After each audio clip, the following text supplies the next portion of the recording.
¿Qué tal? ¿Cómo andan? Muy, pero muy buenas noches. Ojalá estén teniendo un lindo martes, ¿eh? Cierre de martes. Aquí estamos arrancando Desiguales en vivo por la televisión pública. Luli, ¿cómo va? ¿Cómo va? ¿Todo tranqui? Andamos todos medio resfriados, congestionados. Yo me saqué un caramelo de propóleo recién de la boca. ¿Alguna alergia? ¿No? Para mí pasa? que estás muy de ñul. Te di alergia cuando me viste salir del camarín. Sí, te vi Eso así fue lo como me que agarró pasó. como medio fuerte. ¿Sabes que sí? Bueno, les dijimos el domingo a la noche, cuando estábamos atajando los primeros resultados aquí en Desiguales de las elecciones en Santa Fe, que era una elección muy importante. Nico Fiorentino, Pablo Ibáñez la habían analizado en la previa y que iba a dejar una enorme cantidad de lecturas posibles. Siempre el primer reflejo es quién ganó, quién perdió, Sí. pero después conclusiones para todas las fuerzas políticas que participaron dentro de lo local y también qué es lo que se puede proyectar hacia lo nacional. Hoy un episodio dentro de la interna de Juntos por el Cambio, capítulo 1000, que tiene que ver con qué es si garpa o no garpa la narrativa halcón, digamos, ¿no? O por lo menos para plantearlo desde ese lugar. Fíjense la carta que el bullrichismo, si es que eventualmente esto existe, No, bien dicho porque son sus candidatos, pero no Patricia bueno, Bullrich. algo así, le envió al larretismo. No, ¿No? a Larreta O Horacio directa. Rodríguez Larreta, sí, directamente. Cuidemos Juntos por el Cambio es el título o la consigna. Como legisladores y candidatos de la lista La Fuerza del Cambio, que acompañamos la candidatura de Patricia Bullrich, no podemos menos que hacerle llegar nuestra máxima preocupación por expresiones de dirigentes de su sector. Que ya las vamos a repasar, porque, digo, uno puede acá imaginarse que una acusación al contrincante de narcotraficante, Sí. como ocurrió en Santa Fe Claro. desde el bullrichismo. No, claro, señor. todo el primer párrafo es un gran genérico. Claro, no, le que uno acá cabe dice, que "Guau, le cabe a ¿qué cualquiera". habrá dicho? Claro, ¿qué pasó? Creemos que distintas manifestaciones emitidas en las últimas horas desde su espacio no solo no aportan nada a la buena convivencia democrática, bueno, sino que además no representan los valores de Juntos por el Cambio y lesionan las peleas que estamos dando juntos para terminar de una buena vez con el populismo kirchnerista. Acá hay una cosa extraordinaria. Convivencia democrática para adentro. Ahora, el objetivo, claro, es el exterminio, si es imposible, destruir al jugador de la derecha, o en este caso, del centro a la izquierda. No podemos aceptar que declaraciones contra Patricia Bullrich, como las del diputado Juan Manuel López, aparece el quién, integrante del sector El Cambio de Nuestras Vidas, que se referencia en su figura en estas elecciones internas, no merezcan al menos de su parte una reflexión sobre si esta es la manera en que usted cree más conveniente para dirimir nuestras diferencias de cara a las próximas pasos.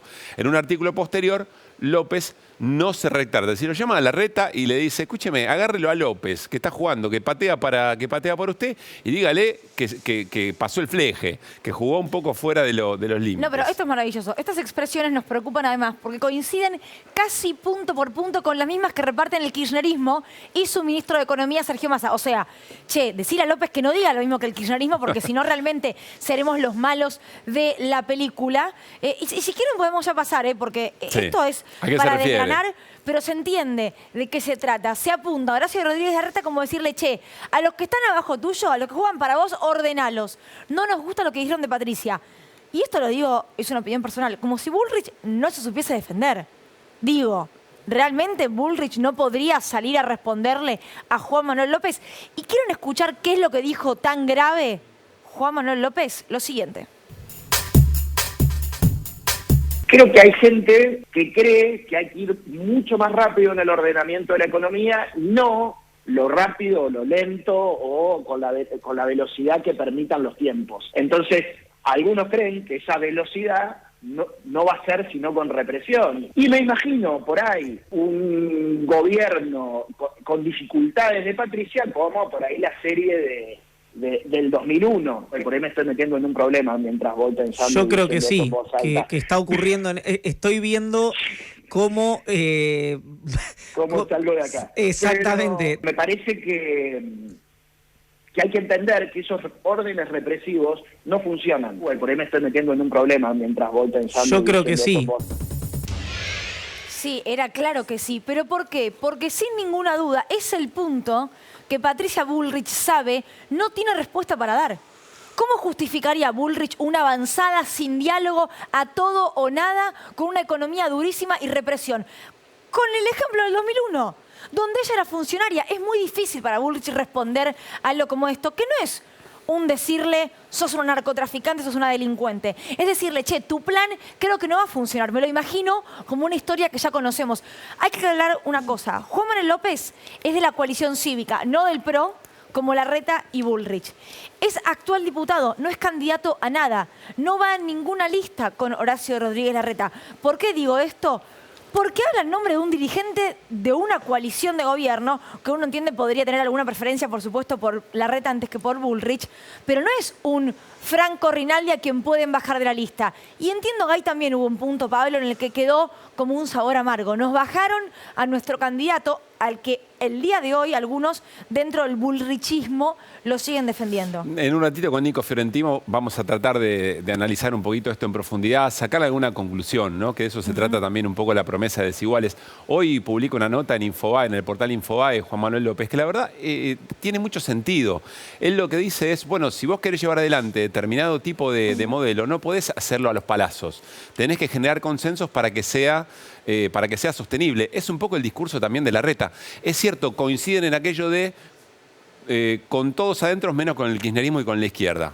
Pero al margen de eso, lo que plantea es, porque si no, lo que te pasa es el 2001. Claro. Bueno, contestó Horacio Rodríguez Larreta hoy por la tarde también en esta secuencia de idas y vueltas y esto dijo.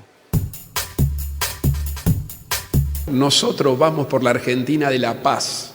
Llevamos 40 años desde la vuelta a la democracia de peleas, de agresiones, de violencia, de que el que no piensa como yo es un enemigo que hay que matarlo. No han escuchado un solo comentario, ni una sola crítica personal, ni un solo comentario personalizado. Jamás he dicho un agravio de nadie. Y no lo hago por más que otros u otras lo hagan conmigo.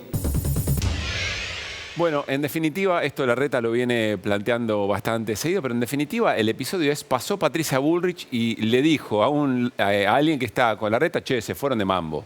Y eso es lo que eventualmente llama la atención. ¿Habrá aquí un recalibrar efectivamente la narrativa en campaña? ¿Estarán haciendo análisis? Por eso arrancamos con lo de Santa Fe.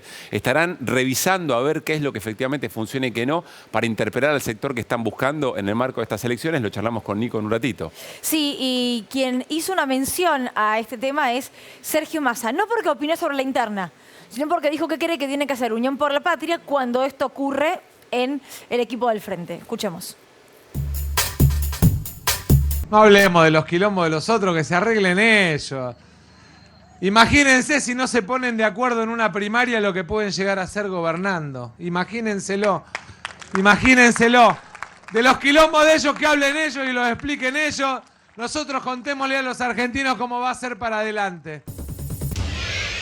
Sergio Massa en modo ministro, si hablamos de lo que tiene que ver con el FMI, si hablamos de lo que tiene que ver con anuncios, por ejemplo, que acaban de hacerse en el Ministerio de Economía, en los que estuvo nuestro invitado, a quien lo van a ver ya en pantalla, el Vasco de Mendiguren, que viene ahora a charlar con nosotros, pero también un Sergio Massa modo campaña, ¿no? Digo, de recorrida por todo el país, hoy por la provincia de Buenos Aires de manera muy fuerte. En un rato Flor nos cuenta también qué pasa con el FMI, viaja o no viaja para el fin de la semana Sergio Massa, de eso vamos a charlar. Les decíamos cosa que deja la elección en Santa Fe. Hoy viene al living de Desiguales Juan Monteverde. Es el candidato intendente para la ciudad de Rosario, en la provincia de Santa Fe, por Ciudad Futura, que dio realmente una sorpresa, dio un batacazo. Y ahí hay una manera de pensar la política, otra forma de esa narrativa. Lo decía, ¿te acordás, Luli? Mario Weinfeld, che, están ganando referentes políticos que no son histriónicos, que no están ahí como en la cartelera de las consignas fuertes, violentas. Bueno, vamos a charlar con él a ver de qué manera piensa la política y cómo va a encarar un desafío muy importante para las elecciones que vienen. Y también hoy son 29 años del atentado a la AMIA. Y por supuesto, Lu Bertoia tiene la información sobre en dónde está esta investigación, en qué instancia estamos. 29 años y todavía no hay justicia para familiares y víctimas. Y también un informe de Flor Alcaraz con este tema relacionado a lo que tiene que ver con los archivos y la documentación de AMIA con invitada. Así que todo esto hoy en Desiguales. Bueno, ya nos vamos con el Vasco, pero antes pasamos por la mesa, charlamos con Nico Fiorentino y saludamos, por supuesto, a todo el equipo. Hola, ¿Cómo Flor. andan? Hola, Lu. Buenas noches. Hola, chicos. Bueno, a ver, ¿qué estuviste...? Primero a este Massa le quedan 2 días. Al Massa ministro y al mismo tiempo candidato. El jueves. ¿Por qué? Explica por qué. Porque la ley electoral después prohíbe la utilización de actos de gestión en el formato de campaña. Sí. Así que... Lo mismo Larreta, ¿no? Claro. Sí. Todos. A ver, respecto a lo de López, Hay algo muy llamativo de a quién está dirigida la carta, porque en realidad lo que dijo Juan Manuel López es lo mismo que dijo Carrió hace algunas semanas. Claro. La Bueno, primera pero que no dijo... le van a pegar a Carrió tan fácil como a López. Por eso, para mí hay dos cuestiones que a mí me hacen pensar que esta salida fue de carácter estratégico. A ver. A ver, no es información, es hipótesis. Evidentemente, en algún momento, en el comando de campaña de Bullrich, olieron que necesitaban relanzar la pelea con Rodríguez Larreta, porque hay dos razones para mí para pensar esto. La primera es que Juan Manuel López no hay manera de identificarlo políticamente con Larreta, ni que cualquier cosa que diga Larreta genere una reacción vertical hacia Juan Manuel López, ¿entendés? La primera cuestión. Y lo segundo es lo extemporáneo. Esto Juan Manuel López lo dijo el sábado al mediodía, lo sé perfectamente, estaba ahí, estaba en el programa. Y hubiese tenido los ojos igual de grandes que Jagroski, ¿no? Si estabas ponchado cuando lo dijo. No, sí, aparte él se dio cuenta enseguida que había pisado en terreno muy resbaloso. Lo que quiero decir es, en todo caso, a ver, Juan Manuel López sí repitió lo que dice su líder política, que es Elisa Carrió, en primer lugar. Y en segundo lugar, mandarle la factura a Larreta es recontra forzado y además lo extemporáneo. ¿Quién reacciona en la política 72 horas después de una entrevista? No, Bueno, claro. en el medio tuviste la elección de Santa Fe. Es una lectura que que postergaron la reacción para no alterar el clima electoral en Santa Fe. No, al revés. Que la elección de Santa Fe te condicionó la situación y tuviste que agarrarte de eso para decir, che, hasta acá, esto es un límite. A mí, honestamente, lo que me llama un poco la atención, Nico, es ¿qué límite vieron en lo que dijo Juan Manuel López? ¿Por qué molestó tanto? ¿Qué límite vieron violado? Claro. Claro, porque la acusación es que está por fuera del pacto democrático. No, porque si vos me decís que es una acusación de loca, una acusación de narcotraficante, una Sí. acusación de delincuente, de algo realmente que vos decís, che, ¿Qué pará. golpe por debajo del cinturón Claro. significa lo que dijo López? Bueno, hay algo que, pero esto respondo su pregunta desde mi pensamiento, Sí. que te comparen con De la Rúa no es el mejor de los escenarios, ¿no? Pero formaste parte de ese pienso, gobierno. Pero fuiste parte de esa gestión y además estás proponiendo la represión como para hacer entrar, digamos, un modelo de ajuste. Esa es la respuesta lógica. Sí. La respuesta bien. es no Buen me punto. vincule con De la Rúa. De hecho, hoy lo que salieron a decir, por ejemplo, abrió Cristian Ritondo, que es uno de los firmantes de la carta, Sí. salió a alivianar todo diciendo, bueno, la represión no es la única manera en la que se genera el control de la calle, hay que hablar, hay que dialogar con los sectores, hay que generar consenso, de alguna manera también recuerdan. Pero fíjate lo que tuiteó hoy, esto fue antes incluso de la explicación que dio Rodríguez Larreta, lo hizo Juan Manuel López, dijo, él le dio una carta que candidatos de Pato Bullrich le envían ahora a Rodríguez Larreta para que haga algo respecto de recientes declaraciones que hice y sobre las que he declarado lo que creo pertinente en una columna de opinión, que es la que contaba hace un rato Pablito Lunfaé. Y acá para el segundo tuit para mí es el central. Lo que diga el candidato a presidente del cambio de nuestras vidas, quien seguramente no comparte mis expresiones, no cambiará lo que pienso ni lo que dije. Es decir, a mí Larreta Claro. no me conduce. Claro. O sea, Que le está Larreta diga mandando lo que una factura. quiera. Es como que esta chica diga una barbaridad sobre San Lorenzo y a vos te digan, che, escúchame, Caruso, tenés que decir algo sobre lo que... Yo qué sé, que responda Luli Hacete Trujillo. cargo. Ya tuvimos eso. Bueno, ya pasó. Ya ocurrió, sí. Entonces dice, bueno, y lamento que intenten involucrarlo porque ni soy candidato ni participo en la campaña, que es lo que decía Luli hace un ratito. Y fíjate lo que dice al final. Dice, contrario a lo que dice esta carta, mantengo mis diferencias internas en el ámbito democrático. No comparto ni la victimización ni la cancelación del debate, menos aún cuando es selectiva. Tiene razón. ¿Pero qué quiere decir con selectiva? Porque cuando hablamos de, bueno, si vos ves la carta, no llegaron al final, hoy la carta habla de, por ejemplo, sana competencia. Le pide a Larreta que por favor interceda para generar la sana competencia. Y yo me quedé con esa palabra, selectiva. ¿Por qué Juan Manuel López dice que hay una reacción selectiva del universo Bullrich? Y automáticamente pensé en el domingo, y automáticamente pensé en Carolina Lozada. Claro. ¿Qué decía Carolina Lozada de Maximiliano Puyaro? ¿Quieren ver un fragmentito así chiquito? Dale. Para ver si es en armonía y si es en la sana concordia, fíjate.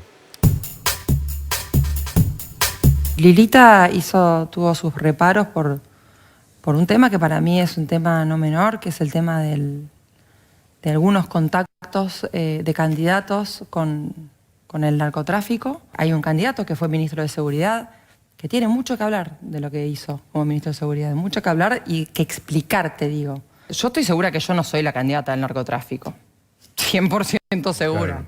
Yo no sé quiénes son los candidatos o quién es el candidato del narcotráfico para poder seguir trabajando en Rosario y en Santa Fe.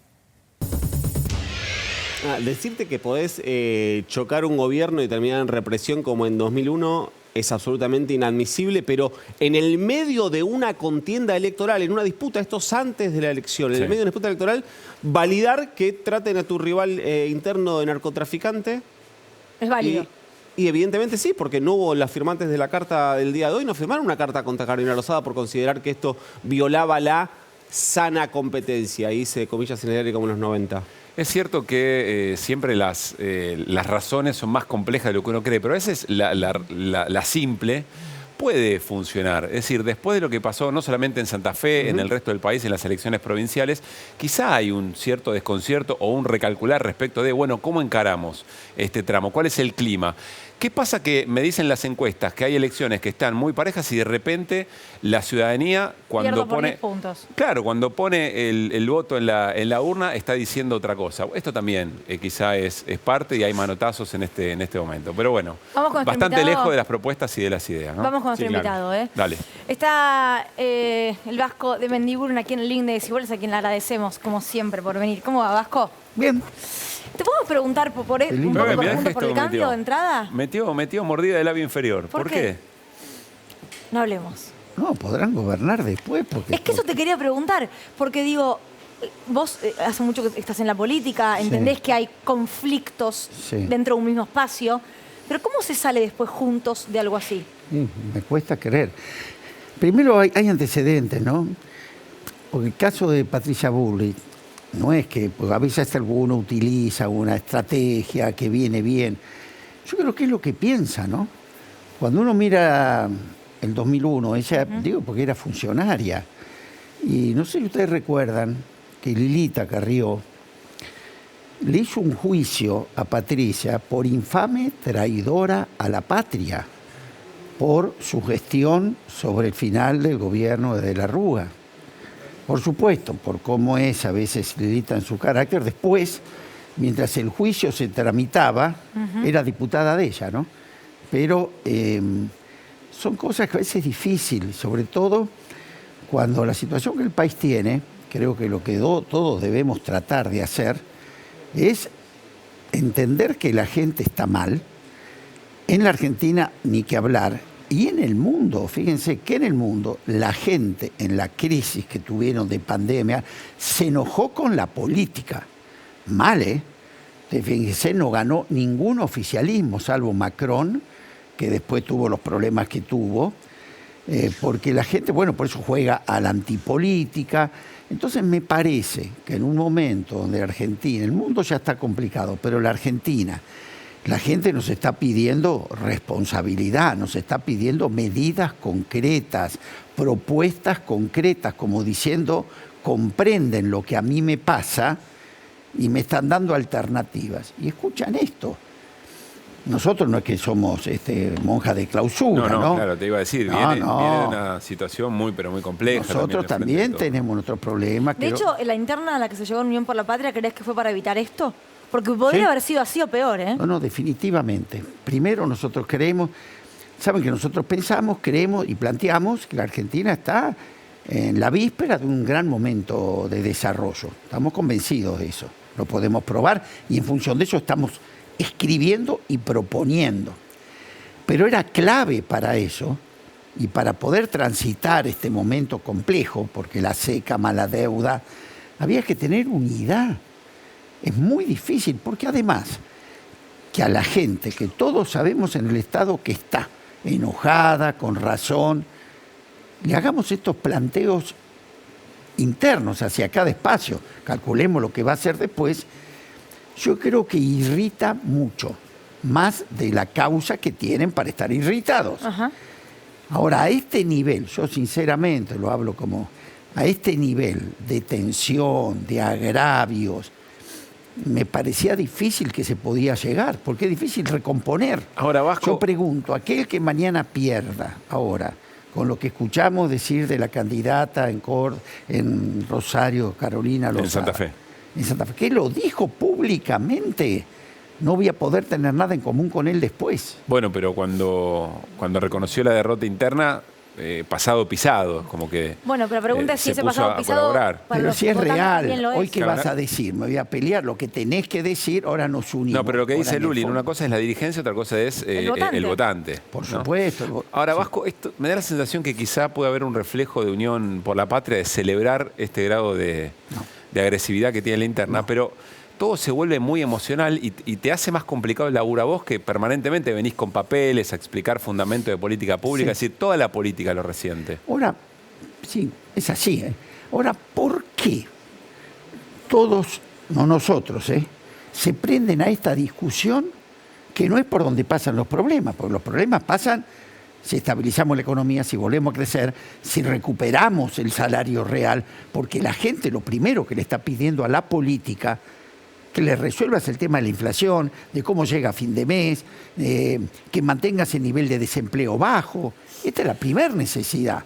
¿Y a vos te parece que en algo de esto pasa por los problemas de la gente? No, lo Nosotros que da creemos- la sensación, Vasco, es que, y esto en función del análisis de la propia dirigencia opositora, que están tratando de encontrar el equilibrio entre la política de ajuste, que insisto es la que publicitan permanentemente, y el grado de represión. Bueno, es que sinceramente, y ahora voy a hablar de título personal, pero es la experiencia. Cuando hay ajuste, cuando uno quiere salir de una crisis vía el ajuste, vamos al ejemplo del 2001, porque era Patricia, era López Murphy, era Sturzenegger, todos los que hoy están. ¿Cómo les fue? Fueron a un ajuste, estaba el déficit cero, para inmolarse ante el fondo y decir que le íbamos a garantizar el pago de la deuda, rompieron el contrato social en la Argentina y le quitaron el 13% a los jubilados, los empleados públicos. Llegaste a ese extremo. ¿De qué te sirvió? A los 3 meses el Fondo Monetario te sacó el banquito igual y te mandó a la peor crisis social, política y económica de la Argentina. Pregunto, ¿aprendieron? ¿Qué pasó Pero después? yo podría preguntarme si la sociedad argentina aprendió, porque Patricia Bullrich es precandidata con altas chances de ganar la interna y la elección. A ver, bueno, yo quiero verlo, porque la gente creo que está aprendiendo de que a ella no le estamos hablando que le vamos a arreglar los problemas. Nosotros, a veces se nota más, se nota menos, yo vengo ahora a una reunión que ustedes dijeron con el equipo económico. ¿Querés ver el video de Massa hoy en la reunión en la que estuviste para ¿Cómo no? introducir justamente un poco ¿Cómo no? lo que pasó hace un rato solamente en el Ministerio de Economía? Queremos seguir generando empleo, queremos seguir bajando el desempleo en la Argentina y para eso son partes de estas medidas, para que sientan que el Estado hace su aporte, aliviándolos de algunos impuestos a los efectos de que ustedes se animen a seguir incorporando gente al mercado de trabajo, porque tenemos que seguir creciendo en el empleo. La Argentina tiene una única salida, que es a través del trabajo y la producción, y tiene una única salida a través del crecimiento de sus exportaciones para generar los dólares que nos hagan como economía mucho más fuerte. A ver, cuando hablamos de pymes es inevitable pensar en las 25.000, 30.000, si no me equivoco, que cerraron durante el gobierno de Macri. El otro día lo decía Carlos Heller. La pyme cierra cuando no puede vender y cuando no puede pagar sus gastos. No cierra porque tiene ganas de cerrar, porque el empresario tiene ese desafío constante de crecer. Mi pregunta es, ¿eso que pasó está en la memoria del empresario, del pyme, del industrial incluso, del trabajador de esa pyme? No, yo a veces me quejo de esto y le digo a mis colegas, alguien puede negar, yo como textil, en el 2020 acudí al mayor rescate que tenga memoria del sector público al sector privado. Con el ATP. Nos dieron moratorias, no, el ATP fue una de ellas. Pero también, ¿qué es lo interesante? Pues la medida de hoy tiene que ver con una visión nuestra de que de la crisis se sale por el crecimiento y ponemos los incentivos al crecimiento, pero también podemos mostrar los resultados de esa política. Hoy nosotros habíamos sacado un plan, en momentos que yo estoy seguro que el otro modelo, digamos el de Patricia, hubiera dicho el fondo nos manda a tasas positivas para que la economía evite la carterización y que la producción se banque tasas del 120%. Una definición. Nosotros decimos no. Eso es un tema que puede servir para evitar carterización. Pero si a mí se me para la producción, se me para el empleo, se me cae el nivel de actividad y se me cae la recaudación. Es decir, nunca llego al equilibrio fiscal que ellos buscan. ¿Qué hicimos? Salimos con 500.000 millones de pesos de subsidio de tasa, que no es subsidio para nosotros, es invertir en tasa.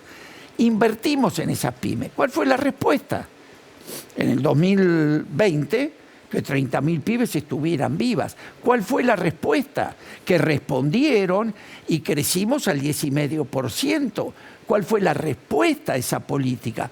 Que el año pasado volvimos a crecer al 5,5%. Pero insisto, ¿cuál Vasco, fue la respuesta? Porque hay que ver las dos cosas, claro, y los resultados. Hoy le agradecimos a las pymes, porque hoy ampliamos una línea donde le damos aportes no reembolsables a las pymes exportadoras. ¿Cuál fue el resultado concreto del año pasado? 13.500 millones de dólares de exportaciones de las pymes. ¿Responden o no? Ahora, Vasco, ¿son efectivas las medidas o no? Hoy tenemos el nivel de desempleo. Después está el problema que charlamos, que el salario no alcanza. Sí, pero no es menor, ¿no?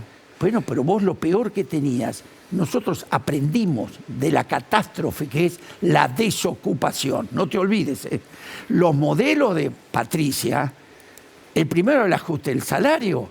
¿Sabés qué hizo con el nivel de empleo del gobierno anterior en los 4 años? Duplicó la tasa de desempleo. Nosotros la bajamos a la mitad. Es decir, ¿es lo correcto? No. Pero la crisis más grande es el desempleo. Ahí no tenés ningún salario, ahí no tenés protección social. Y hoy nosotros lo estamos en el índice más bajo de los últimos 10 años. Tenemos que ir urgente, porque si no, no nos va a ir bien. Pero cuando a recuperar tenemos poder que ir, adquisitivo. tiene que haber una decisión del gobierno ahora, antes de las elecciones o en el marco. Ayer vino Abel Furlan. Sí. Y en el marco de lo que vos decís, de la enorme cantidad de políticas en beneficio de las pymes, la capacidad ociosa muy baja, es decir, mucha capacidad instalada, ocupada, los altos índices de empleo, el crecimiento, y sin embargo van a pedir un aumento salarial que, además de acompañar la inflación, recupere un poco lo perdido, y están tuvieron problemas. en una discusión Conozco a fuerte. Abel, conozco el tema metalúrgico. Pymes No metalúrgicas, ¿eh? Sí, pero no fueron el resto. La primera, hay una, ahí se nos filtró una empresa en particular que estaba en contra de todo el resto, que hizo fracasar esa negociación, que una empresa monopólica casi, pero que no es el conjunto de los pymes. Yo me junté con Adimbra, puede ser, vuelvo a decir. Me junté con Adimbra, estuvo en esta reunión con nosotros, hablé con Furlan, lo tiene claro, mañana van al Ministerio de Trabajo, y esa no es la postura de las pymes argentinas. Las pymes argentinas tenemos claro que el salario no es solo costo, salario es el motor del mercado. Pero el gobierno, ¿qué ha hecho? Ha congelado las paritarias, nada que ver. Convocamos al Consejo del Salario, convocamos a las paritarias, ahora estamos viendo si lo hacemos por periodos más cortos, ¿viste? Porque la inflación no es lo mismo, una inflación anual de índices bajos cuando son estos índices. Pero corregime lo que digo, hasta acá las paritarias, el resguardo de las paritarias lo que vienen logrando es no perder con la inflación. Sí. Pero lo que hace es congelar y sostener, casi estabilizar la pérdida de salario que ha tenido con el gobierno de Macri. No, bueno, pero no es que aceptemos esta realidad, porque otras veces te la aceptaban, La variable de ajuste en la Argentina, los modelos neoliberales, fue el salario. 2 cosas te pedían. ¿Qué fue la tablita de Machinea? La primera medida que tomaron, bajar salarios. Y la segunda, reforma laboral, ¿te acordás? Sí. ¿Y cómo terminó? Con Chacho renunciado, las coimas del Senado. Esa era la política del fondo con Patricia y todo el equipo. Bueno, no es la nuestra, está claro, ¿no? Me das pie... ¿Cumplimos con el poder adquisitivo? Todavía no. Pero no vamos a esa política, es decir, que la culpa es la reforma laboral, que la culpa la tuvieron los altos salarios. No. Me das pie para que Flor nos cuente qué pasa con el FMI, y después te preguntaremos a vos, Vasco, también, porque Yo le Flor... voy a preguntar a Flor. Claro, que Flor nos cuente. Hay una misión del Ministerio de Economía, Flor, en Washington en este momento. Así es, sí, ya están los 3 funcionarios que envió el ministro de Economía, Sergio Massa, a Washington. Te diría que hoy la mejor campaña que puede hacer el ministro, que también es precandidato a presidente, es en Estados Unidos, porque es si obtiene un buen acuerdo con el Fondo Monetario Internacional en un contexto de por qué es tan importante que se dé este acuerdo, porque hoy el Banco Central tiene muy pocos dólares. Entonces tiene que darse efectivamente ese acuerdo, pero la otra pregunta es ¿a costa de qué? Lo que trajimos para mostrar es para que entienda quien está del otro lado de manera muy sencilla 2 posibles escenarios, digamos 2 puertas y qué hay detrás de cada puerta que podría llegar a abrirse. Muy Monster Inc, Sí, ¿no? iba a decir lo mismo. Muy Monster Inc. Monster Bueno, Inc. hay un poco de algunos monstruos ahí capaz Claro. detrás de cada puerta. A ver, abramos si les parece la primera puerta, que es un acuerdo con el Fondo Monetario Internacional. Ruido de puerta, no sé si escucharon. Maravilla. Esto lo practicamos, ¿no? Obviamente. Ahí se pueden dar 2 escenarios. Si hay acuerdo, alguno de los 2 está cediendo. En un caso, el Fondo Monetario es el que cede, acepta modificar las metas. Digamos, hoy Argentina no le está cumpliendo las metas al Fondo Monetario, producto de la sequía, adelanta los desembolsos y permite usar los dólares para intervenir en el mercado. Este te diría es el mejor escenario, pero tal vez es más común que Independiente salga campeón hoy en día, ¿no? O Epa, Huracán, Luli, te fuerte. diría. No, bueno, Huracán también que avisa a la B que de ganar Por eso, un o sea, partido. está muy lejos ese escenario. Bueno, Entendimos. ahora le vamos a preguntar al Vasco. El otro escenario es que haya acuerdo, pero que sea Argentina quien ceda. Y ahí sí que haya acuerdo, efectivamente, pero que se flexibilicen algunas metas. Decíamos, Argentina no está cumpliendo con algunas metas. Que se flexibilicen a costa de qué. Usamos algunas palabras que significan a cambio de menor déficit fiscal y suba el tipo de cambio oficial. ¿Qué significa esto? Mayor ajuste y devaluación. Esto, si hay acuerdo, permitiría usar los dólares. Lo que teníamos, lo que tendría acá, si hay acuerdo efectivamente, es que el FMI te dé los dólares para pagar los desembolsos que tenés Bien. que pagarle. Ahora, si les parece, Pero volvemos un al costo inicio. muy alto, Flor, ¿no? Un costo muy alto, una Y devaluación. sí, imagínate, ya el FMI te pediría mayor ajuste, si vos ves los números, Sí. ya está bajando el déficit fiscal a costa de menores gastos del Estado en todo lo que fue el primer semestre, y una devaluación en un contexto de inflación de más del 100%, no sé dónde te puede llevar una devaluación sin dólares, ¿no? Bien. La otra puerta, ¿qué A ver. pasa si no hay acuerdo? Y acá tenemos otros 2 nuevos Se abrió escenarios. 2 veces, muy bien. Que Argentina pague, no se modificarían las metas. O sea, si no hay acuerdo, es que las metas que tenés hoy que no estás cumpliendo quedan así. No se modifican. Como no se modifican y no tenés acuerdo, el FMI no te gira los dólares y Argentina podría pagar utilizando los yuanes de China. Hoy no te alcanzan, pero los que saben te dicen... Es político, ¿no? No te Sí. alcanza hoy, económicamente no tenés los yuanes para pagar, pero podés levantar el teléfono y desde la geopolítica poder lograr algún resultado. Ahora, si no hay acuerdo, Argentina podría postergar los pagos. Este por ahí es el escenario más disruptivo porque es, de vuelta, no se modificarían las metas, el FMI no te gira los dólares y el país entraría en mora. Y un ultimísimo escenario, no sé si tenemos la foto para mostrar, podría ser una especie de salida de emergencia. A ver. Que sería algo así como una tregua. Es decir, ¿escucharon ayer a Cristina Kirchner que le decía al presidente de Estados Unidos, mister, mirá que ustedes nos tienen que dar una mano porque hay que cumplir la institucionalidad en todos los casos, en el caso del gobierno argentino y en el caso del Fondo Monetario también? ¿Qué dijo Cristina ayer? Dijo, ¿por qué no hablamos después de las PASO? Fue la frase textual que usaba. Bueno, este podría ser otro escenario, una tregua y decir, si no llegamos a acordar las nuevas metas, es decir, nuevas metas significa que el fondo te gire los dólares, ¿por qué no seguimos después de las elecciones primarias? Porque Argentina tiene que pagar ya, inminentemente tiene que pagar un desembolso. Sigamos hablando y lo acordamos. La pregunta para el Vasco es, ¿cuál de estos escenarios ve más probable y también cuál efectivamente es el que cree que va a pasar y que nos gustaría que pase, ¿no? Como país? Vasco. Me encantaría saber todo esto, ¿no? Pero no tengo esa información. Pero el escenario que primero- plantea Flor está No, bien. no. A ver, yo lo primero que celebro es que estemos negociando con firmeza. Y lo conozco a Sergio. Sergio tensa, digamos, ¿no? No es que va a ser una negociación simple. Creo que el gobierno de Estados Unidos, creo que el Fondo Monetario entiende la gravedad de la sequía. Es más, creo que la vio antes que nosotros, porque cuando nosotros hablábamos si iba a ser de 10.000, 15.000, yo tenía información de allá que se van a llegar a los 20. Es decir, saben de lo que esto se trata. También saben cómo se contrajo esta deuda, ¿eh? Por eso que el staff, que es el que le toca negociar hoy, mira cómo le fue al staff que hizo la negociación anterior, no quedó ni uno, ¿no? Y Lagarde consiguió un buen trabajo en Europa, pero también le costó caro a esa negociación. Ahora, entre lo que te quiere ayudar, digamos, políticamente y el staff lo que acuerde, hay una diferencia. ¿Qué me pone a mí tranquilo? Que se está negociando con firmeza. Y el fondo pidió muchas cosas, que una vez es el que no quiso al fondo nunca, todo le parece poco. Pero el que cree que hay que tener un acuerdo lógico, comparamos con los otros acuerdos. Primero, no metieron la reforma laboral, no aceptamos reducir salarios. Se hizo el gasoducto. El fondo, Se hizo el gasoducto. El gasoducto.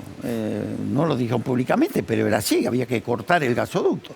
Por eso, fíjate vos lo que es el corto plazo. Él dice, hoy no hagas, y nosotros, gracias a que se hizo el gasoducto, hoy le podemos mostrar que no nos equivocamos. Porque con un déficit energético de 2.000 en contra, podemos pasar casi 2.000 a favor. Mirá si le hubiéramos hecho caso. Además, creo que Sergio, porque no es mal que hable de él, pero bueno, tengo que hablar de él. Yo le veo la capacidad de negociar, de buscar. No es que está solamente entregado a la negociación del fondo. Hemos intentado con Brasil, con China, que nadie nos escuche. Le metió los yuans al Fondo Monetario. Alguien hubiera pensado que en un mundo donde se está discutiendo la soberanía de las monedas, el fondo recibiendo yuans en pago, la verdad, fue un tema, hasta Cavallo lo elogia. Pero además vos antes tenías unos yuans que estaban en la estantería para mostrar, pero no servían, nada más que para comprarle a China. Ahora es moneda de pago. Vamos a dar por sentada la capacidad que tiene Sergio Massa, su audacia, su pragmatismo, etcétera. Pero ¿cuál es el músculo político que tiene la Argentina? Porque Sergio Massa negocia no solamente a partir de su personalidad, negocia con lo que significa en nombre del Estado argentino y en un contexto. ¿Cuál es la fortaleza política que tiene la Argentina para pararse firmemente en esa negociación? Nosotros tenemos una fortaleza política, con todo lo que estamos viendo, ¿no?, disminuida, por una gran fortaleza económica. Argentina no tiene un problema económico, tiene un problema financiero. Cuando yo estuve en Washington, que te conté a vos, y estuve con la encargada del hemisferio sur del Banco Mundial, Sergio me dijo, de la foto no hablé porque la conocen todas, hablá de la película, que son nuestros planes. Cuando esta mujer nos escuchó, me dijo 3 palabras que no me olvido más. Hoy Argentina es un activo público global.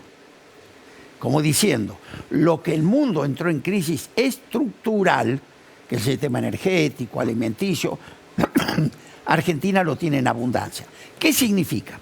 Que si nosotros podemos, arreglando con el fondo, salir de este problema de caja chica, te digo, pues un problema de caja chica para los recursos que tenés. Claro, pero a ver, te lo planteo de otra manera. Argentina es un activo económico global, Público, por la que público, está bien. Es de todo. Si no manejas bien, yo tu igual lo voy a tener. También interpretarlo Pero así, ¿no? por la que vos tenés, ahora estás en una situación de debilidad, el gran riesgo es negociar todo eso que vas a tener a futuro. Que lo negocies mal. No acá, mal, en nivel saqueo, digamos. Acá hace un año con ustedes, yo escribí una nota y la charlamos, cuando yo advierto de esto, y dijo, acá tenemos la posibilidad, Argentina, de ser propietarios o inquilinos de nuestros recursos. Sí, sí. Para ser propietario vos tenés que tener fortaleza política y negociar bien. Gas tiene Nigeria, lo charlamos una vez, y Gas tiene Noruega. No le fue igual a los dos países. Por eso nosotros consideramos la importancia de la unidad, no solamente por estas elecciones, que es importante, por tu capacidad de negociación, los activos que tenés. Y al menos entiendo que vos no sos parte de la delegación que está ahí negociando con el FMI. ¿Te gustaría que te inviten igual? Más bien me mandan a ver a Satélite. Claro, a laburar con las pymes y las industrias. Pero por lo que escuchaste hoy en el ministerio, ¿crees que esta semana puede haber anuncio? Yo creo que sí. Bueno, pues yo soy medio optimudo a veces, ¿no? Pero me da todo. A ver, si yo fuera un banco, con estos activos de este país, ¿querés que hagamos los números de vuelta? Además, hoy, insisto, Hoy estuve con el gobernador de San Luis, Rodríguez Sá. La inflación en San Luis 4.7% me dijo, y pleno empleo. Hoy la inversión, 18.9%. Y perdió las elecciones con esos números. Y perdió. Por eso que la política hoy va distinto a los resultados. Todo el mundo perdieron los oficialismos, hasta Merkel perdió la elección cuando estaba enojada. Esto no es excusa, nosotros vamos a ganar, te digo, pero viste, cuesta porque el mundo vino. Hoy la inversión la tenés en el casi 19 puntos del producto, la más alta en 15 años. ¿Dónde está la catástrofe? Bueno, pero por eso todo vuelve a... Todos la ven, todos ven el potencial que tiene Argentina, pero Perdón, negociar todo esto... Larreta en lo un momento dijo de hoy debilidad. también. Sí, efectivamente. Resaltando el gasoducto. Sí. Está haciendo Ahora campaña no elogia. con esta gestión, digo. No le dijo Néstor Kirchner, le dijo primer Sí. tramo del gasoducto. Flor, Sí. 42 kilómetros de gasoducto hizo el gobierno anterior, 49, perdón, no estoy sacando 6. Flor. Vasco, ¿ves alguna posibilidad de que Massa ceda ante una devaluación con el FMI para llegar a un acuerdo? La verdad que no. A ver, ¿qué veo? Y haga broma. Una cosa es una devaluación brusca, que muchos pedían y nos quisieron forzar, en un escenario sin reservas, con pérdida de poder adquisitivo del salario y una inflación tan alta. ¿A dónde te lleva? ¿Quién te puede escribir con seriedad algo? Salvo aquellos que quieran la catástrofe. Para eso tenés que tener nivel de reservas, para eso tenés que tener un plan donde vos armonices la política económica, la política fiscal, la política de ingresos, y ahí podés ir acercándote a bajar la brecha. No, porque la brecha, está claro, no ninguno de nosotros quiere una brecha. Sabemos el desastre que nos genera una brecha porque va del comercio, te compran los dólares baratos para no importar. Y cuando arrancamos, si vos te acordás, la brecha estaba en el 160, la bajamos al 80. La inflación que estaba en el 7 la bajamos un 30%. Todo ese camino, todo ese sendero que Sergio planteó en agosto, lo íbamos cumpliendo. Después te cayó este meteorito que te quitó la cuarta parte de tus exportaciones. Todavía no tomamos conciencia. Te referís a la sequía. A la sequía. Entonces, bueno, ¿está quieto? No.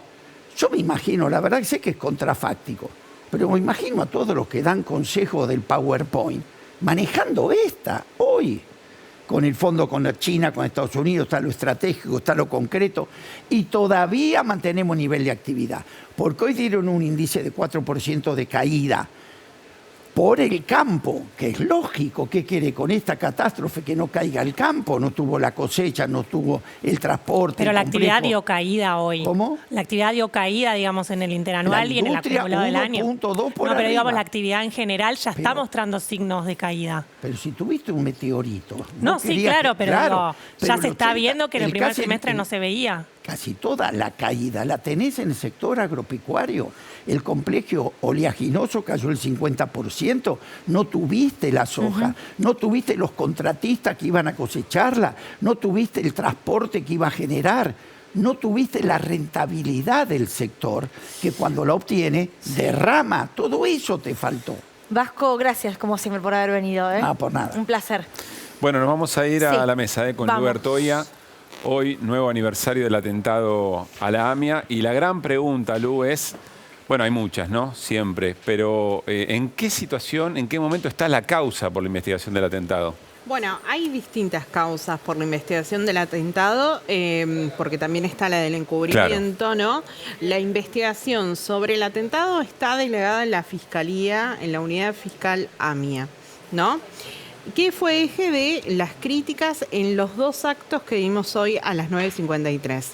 El acto central en la calle Pasteur y también el acto de memoria activa en la Plaza Lavalle, frente a los tribunales. Los dos actos que se hacen de manera distinta porque hay muchísimas diferencias, Exacto. pero coinciden en la falta de justicia, en la falta de una investigación seria por parte de la UFIAMIA, que actualmente está en manos del fiscal Sebastián Basso, Gonzalo Miranda, e incorporaron a Pablo Ubiña, pero para trabajar con el tema de los archivos, ¿no? Estos son los tres fiscales.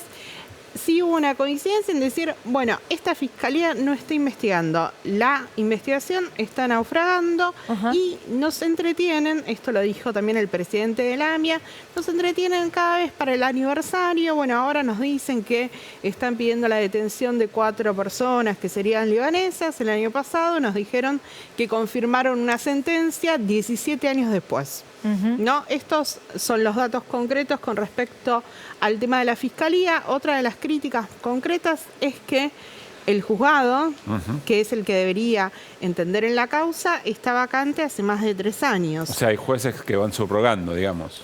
Claro, estamos hablando del Juzgado Federal 6, que quedó vacante después de que Rodolfo Canicova Corral se jubiló. Sí. Ese juzgado estuvo ocupado por María Eugenia Capuchetti y ahora por Daniel Rafecas. Que Rafecas lo que vino haciendo, esto seguramente lo vamos a charlar después, pero tiene que ver con asegurar o preservar los archivos de inteligencia. Ahora, ¿cómo puede ser que a 29 años no sepamos qué pasó y en paralelo tengamos una causa por encubrimiento? Digo, y te lo yo pregunto asumo que vos, no haya un juez propio de la causa, digamos. Que no haya un juez propio Además, de la causa. Este año no hubo un informe de gestión de la UFIAMIA, ¿no? Que esto tiene que ver con la transparencia. También una de las cosas que mencionaban es, bueno, pidieron detenciones de esta gente vinculadas a Salman Larreda, que es como el gran acusado por el atentado. Pero no se contactó a las víctimas. Desde la Fiscalía no las llamaron y les explicaron, bueno, esta es la línea de investigación que estamos siguiendo. Está la causa de encubrimiento, como vos decías, Luli. Esa causa tiene sentencia desde el año 2019. Hubo un juicio que tardó más o menos 4 años, arrancó en 2015, terminó en 2019. Hace 4 años, o sea, la misma cantidad de tiempo de las audiencias, la misma cantidad de tiempo que está en la Cámara Federal de Casación. Mirá. Así no se confirma la sentencia. No se confirma, ¿no? Es un tema muy sensible que el Estado argentino está por ser condenado por las demoras en la causa AMIA, ¿no? Está por ser condenado porque el año pasado, en octubre, hubo audiencias ante la Corte Interamericana de Derechos Humanos. El Estado argentino se allanó, dijo, yo soy culpable por todas las manifestaciones de impunidad en esta causa, condénenme.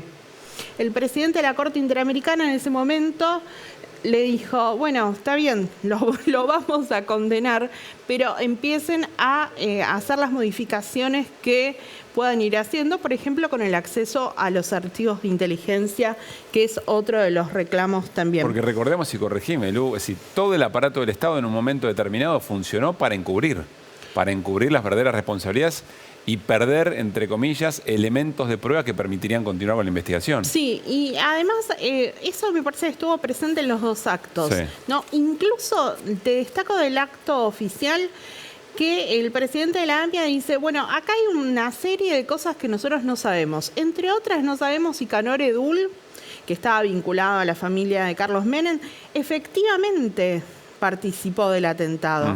No, a mí me parece que es un dato importante porque en general quienes impulsan la investigación sobre el encubrimiento son Memoria Activa, APEMIA, claro, pero no la dirigencia comunal.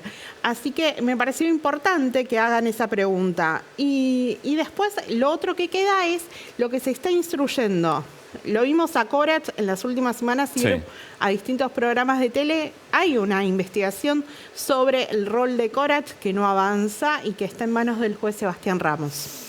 En un rato volvemos a hablar de AMIA con un informe de Flor Alcaraz relacionado justamente a lo que decía Lu, los archivos, preservarlos, bueno, para ver si en algún momento tenemos justicia. Bueno, nos vamos para el living, nos está esperando nuestro próximo invitado, gran protagonista de las últimas horas por la elección en Santa Fe, más específicamente en Rosario, Juan Monteverde, candidato a intendente de Rosario por Ciudad Futura. ¿Cómo estás? ¿Cómo estás, Juan? Gracias por la invitación. Bueno, estás dando una enorme cantidad de explicaciones, déjame poner en estos términos, sobre cómo construyeron, cómo ven la política, qué construyeron, cómo pensaron la campaña, cómo ganaron. Bueno, la primera noticia es que hay vida por afuera de la General Paz, pasan un montón de cosas y hay fenómenos políticos que quizá no están en el escenario público del poder y en la discusión cotidiana, pero que venimos construyendo hace mucho tiempo. Digo, en el caso nuestro de Ciudad Futura, es un partido que este año cumple 10 años, Ya participaron vos mismo en una elección, ¿no? De El hecho, 19. hoy nosotros somos el bloque de concejales más grandes que tiene el Consejo Municipal como fuerza autónoma, independiente,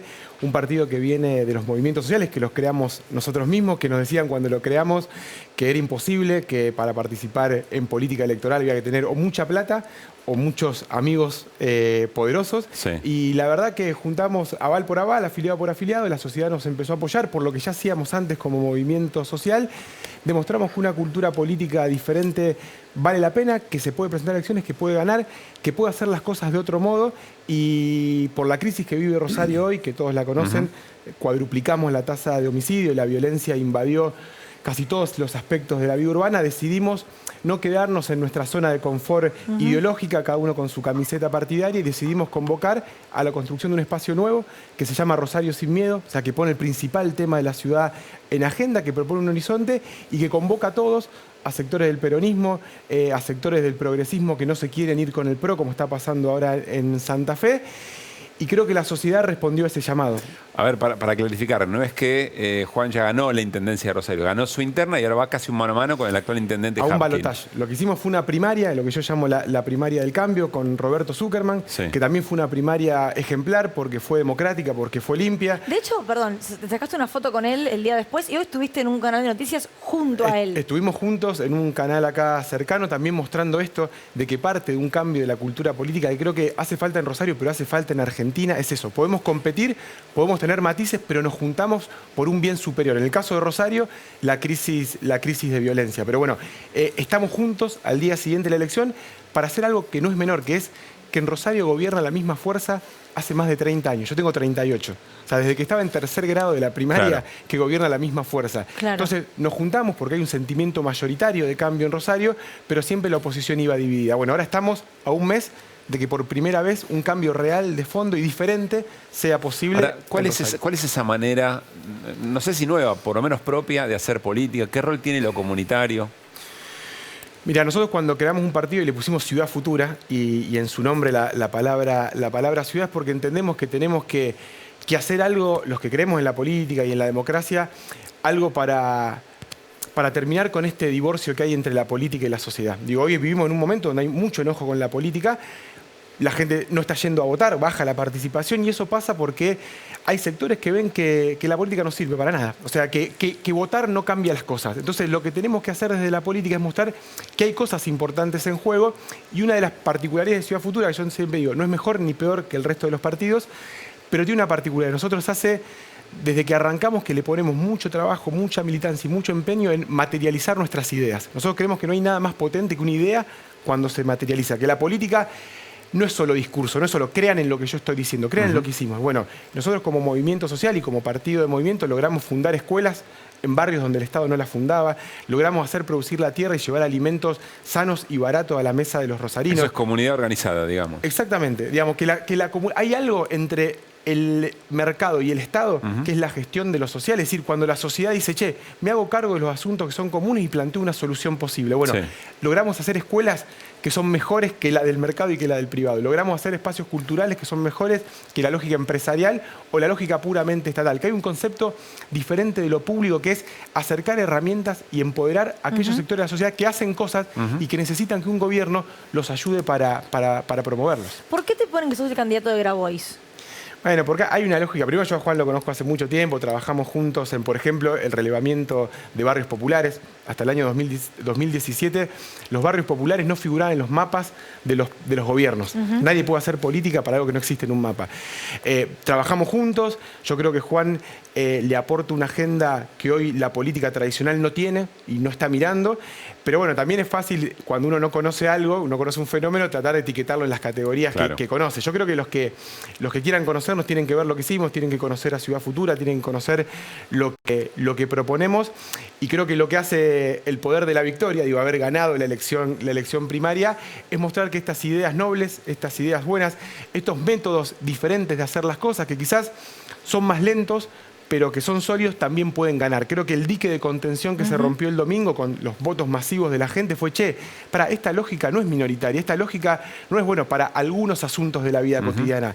Esto puede gobernar todos los asuntos de la vida, y quizá la alternativa esté más en estas experiencias que en esto que nos quieren convencer de que, bueno, tenemos que parecernos nuestros adversarios para sacar un voto más o tenemos que conformarnos cada vez con menos, y la realidad es que cuando nos conformamos cada vez con menos, tenemos cada vez con menos. Me suena mucho un discurso que escuché de candidatos o que quienes querían ser candidatos en la ciudad de Buenos Aires, ¿no?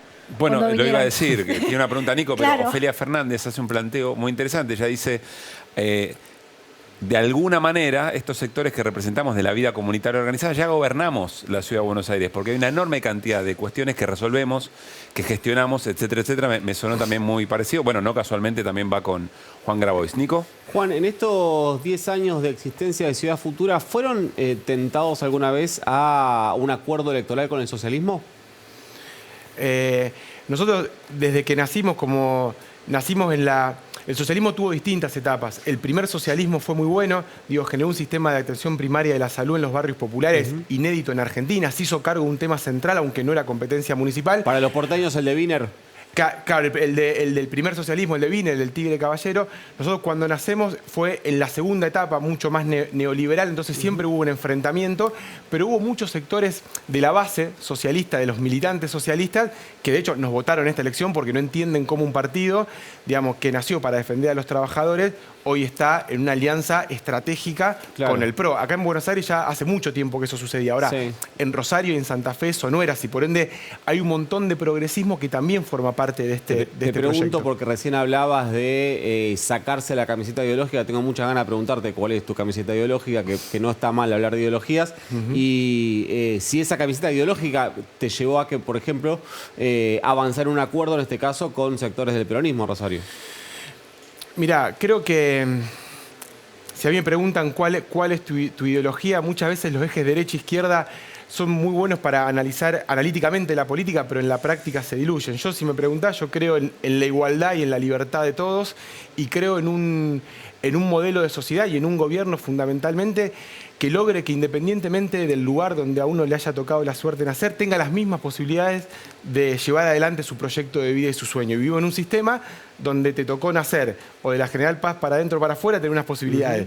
Y si te tocó nacer en Rosario, de un lado de la vía, tenés unas posibilidades y del otro otra. Bueno, eso se tiene que acabar. Y la política nació para eso. Ahora, cuando nos conforman que la política es administrar lo existente, de antemano renunciamos a la posibilidad originaria de construir esa igualdad. Entonces me parece que ahí está la diferencia de este tipo de proyectos que no se conforma con lo que existe y lo que muestra es que se puede correr ese límite. ¿De qué cuadro sos, Juan? De Newell's. La pelota quedó en la... Esa es una grieta que en Rosario, mira, es peor que la grieta kirchnerismo antikirchnerismo. Él es central. Porque la pelota de la camiseta ideológica me la tiraste a la cancha de Newell.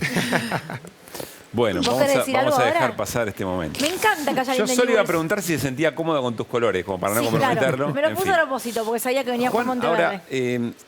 Ahora, me interesa porque acá hay como una suerte de noción de audacia política para superar los límites de lo que parece que se puede hacer y lo que no, y al mismo tiempo una combinación de modos de la política más comunitaria, más organizacional. ¿Cómo haces con eso para darle pelea al narcotráfico? Mira, nosotros... Que parece requerir, cuya forma parece ser otra, digamos, ¿no? Sí, mira, ese prurito ideológico de que de seguridad hablaba la derecha, de que nosotros no nos podíamos meter en ese tema, a nosotros nos lo sacó la realidad.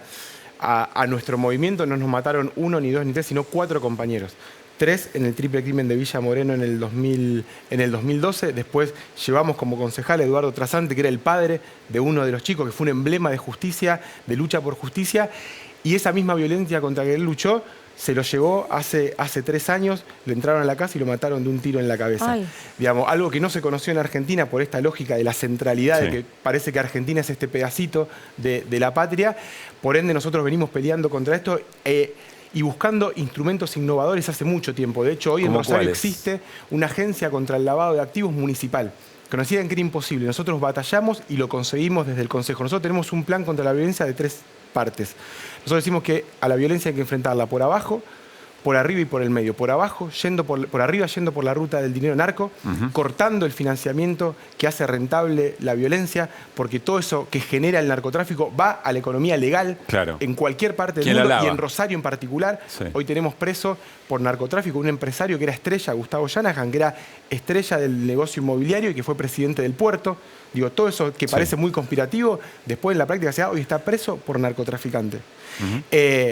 Por abajo, urbanizando los barrios populares, digo, reentramando ese tejido social roto por tantos años de neoliberalismo que permite que el narcotráfico tenga hoy en los barrios populares la mano de obra para instrumentalizar esa violencia. Si nosotros no reentramamos ese tejido social, mirá, yo empecé esta campaña de las PASO yendo a Colombia, a ver cómo una sociedad históricamente y culturalmente atravesada por la violencia logró bajar drásticamente los índices. Bueno, lo hizo poniendo la mayor cantidad de recursos en los lugares más violentos. Pero déjame hacerte esta pregunta. ¿Vos Sí. sabés cómo es la política, el impacto y los tiempos cortos? Para dar la pelea ahí arriba, digamos, necesitas un poder judicial que todavía hay que reformar. O sea, eso te lleva tiempo. Y para la urbanización de los barrios también no se hace de un día para otro y en el medio te pasan un montón de cosas ahí que... me faltó la parte en el medio. claro. A ver. En el medio, digo, hoy en Rosario hay zonas que están, no las gobierna el gobierno. Digo, hay pedazos de la ciudad, barrios particulares, pedazos de barrios, sectores de la economía, sectores del poder judicial, que los gobiernan otras lógicas no democráticas, que son lógicas mafiosas. Lo primero que tenemos que hacer es recomponer el poder del Estado. Hoy hay una crisis de autoridad del Estado para volver a gobernar esos territorios. Eso se hace parte de forma municipal, con áreas de control que hoy existen, que se pueden instrumentalizar, y también cambiando la relación asimétrica que hoy existe entre la ciudad, la provincia y la nación. O sea, con nosotros gobernando vamos a dar una pelea central con el gobierno nacional, porque lamentablemente en Rosario vimos pasar distintos gobiernos nacionales. Pasó Bernie, pasó Bullrich y pasó Aníbal Fernández. Y lo único que se discutía es cuántos gendarmes nos van a mandar a Rosario. Yo no quiero discutir más cantidad de gendarmes. Yo quiero discutir que el Ministerio de Justicia esté en la ciudad de Rosario. Quiero discutir que la Secretaría de Integración Sociourbana, que hay una compañera como Fernanda Miño, tenga su sede en Rosario. Que haya, si cuadruplicamos la tasa de homicidio, que cuadrupliquemos los recursos. Argentina, Rosario, es parte de esta patria. Muchas veces nosotros, en el mal llamado interior del país, sentimos realmente que, independientemente del sector político que gobierne, hay una lógica colonial de gobierno. Nos gobiernan como si fuésemos una colonia. Tenemos que cambiar y distribuir en Argentina no solamente los recursos en términos de coparticipación o el federalismo. Tenemos que descentralizar la discusión política. La agenda no puede ser la agenda de la capital federal y su área metropolitana. Hay una Argentina mucho más diversa, mucho más multicultural, con otros dramas, con otras potencialidades. O sea, Rosario es muerte, es un muerto por día, pero también es esta experiencia política inédita de una nueva generación política que está dispuesta a hacerse cargo de las deudas de esta democracia de 40 años, que también yo creo que le vendría muy bien a Argentina. Entonces me parece que nos merecemos como país, porque creo que no hay solución para Argentina, sino distribuimos de otro modo el poder, los recursos y la discusión pública. Si no rediscutimos y descentralizamos la discusión pública, no hay destino como nación. ¿Cuánto crees que pueden llegar a influir las PASO antes de este balotaje, como me decís, en Rosario, que va a ser en septiembre, entiendo? El resultado, ¿cómo influye? Claro, las PASO nacionales me refiero, ¿no? Las PASO nacionales, mira, en este esfuerzo que nosotros hicimos por juntarnos con el peronismo y ahora, digamos, ir todos juntos a ganar la ciudad con el peronismo, con sectores del progresismo, también tenemos muy en cuenta que tenemos que cuidar esto que construimos. Digamos, esta unidad que supimos construir no se tiene que romper por lógicas nacionales. Creo que tenemos que hacer un esfuerzo enorme para entusiasmar a la mayor cantidad de rosarinos y rosarinas posibles. Creo que el domingo se rompió un dique que parecía que a Rosario la podía gobernar una fuerza política, y ahora hay una esperanza enorme de un montón de sectores. Tenemos que cuidar eso, y gobierne quien gobierne nuestro país, nuestra actitud va a ser: estas son las 5 cosas que un presidente digno tiene que responderle a la ciudadanía de Rosario. Estas son las 5 cosas que nosotros proponemos, nos hacen reinsertarnos en la Argentina y decir que en ese monumento a la bandera, donde se hizo por primera vez la insignia patria, realmente se puede sentir, decir, bueno, formamos parte de este país. Bueno, eso es lo que nosotros nos vamos a comprometer, gobierne quien gobierne. Si te eligen como intendente, ¿serías o podrías ser el intendente más joven que tenga Rosario? Así es, vamos a ser el intendente más joven.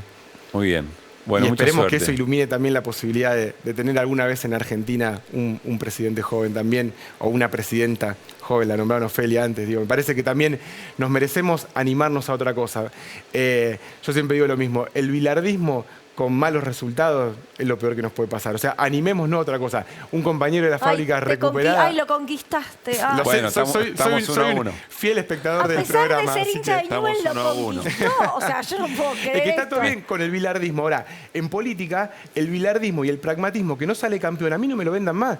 O sea, yo me junto con cualquiera, pero ganá. Si te juntás con cualquiera y perdés, Porque en definitiva para ganar hay que jugar bien. Para salir campeón Juan. hay que jugar Luli, bien, tenés Luli. muchas No más puedo chances. creer eso. Ciudad Así que Futura es una muestra de que se puede jugar bien y salir campeón. Ay, miren, Me Newell encanta. Rosario Central un solo Excelente. corazón. Bueno, Ay, lo aplaudió qué a Di lindo María, todo. che, Tenemos en la despedida de la Bessi. Muy bien. Mira, lo que pasó en la despedida De la de Bessi, Maxi. de Maxi. Lo que pasó en la despedida de Maxi es la postal Muy de lo que es lindo. Rosario. Digo, por un lado, el pueblo, la ciudadanía ovacionando la hinchada de Newell a Fideo Di María porque son nuestros emblemas, Messi jugando en la cancha de Newell y al mismo tiempo los monos Así es. desplegando una bandera que era decir nosotros tenemos el poder. Bueno, en esa dicotomía tenés dos maneras. O seguís teniendo miedo de ese poder instituido o te juntás con esa rebeldía y ese amor de lo mejor del pueblo rosarino para cambiar la historia. Bueno, por ese camino vamos. Mucha suerte, Juan. Gracias, Juan. Muchas gracias a ustedes. Bueno, nos vamos a ir al corte y al regresar lo que prometió Luli antes. Un informe de Flor Alcaraz tiene que ver con los archivos de la AMIA y lo analizamos a fondo, claro.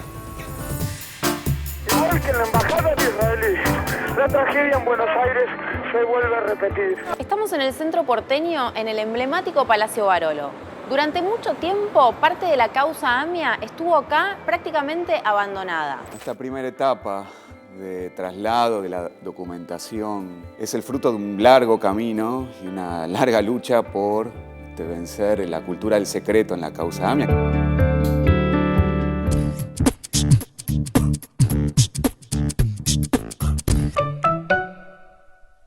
Adrián Mercado presenta su nuevo sistema de subastas online. Desarrollamos un sistema más rápido, más fácil, que te permite participar desde cualquier lugar del país. Si querés que tu empresa crezca, elegí Adrián Mercado.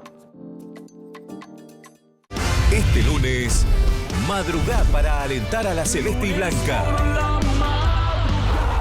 Hay equipo, hay escuela y vamos por otra copa. La selección de fútbol femenino enfrenta a Italia en su primer desafío. Copa Mundial de Fútbol Femenino, Australia-Nueva Zelanda, Argentina-Italia. Lunes a las 2:30 de la mañana. Televisión Pública. ¡Qué gol, golazo! La clavó como quiso, así.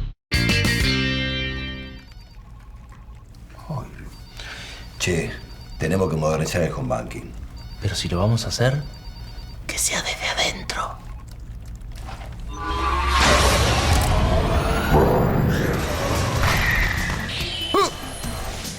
¡A laburar! ¿Chinchulín?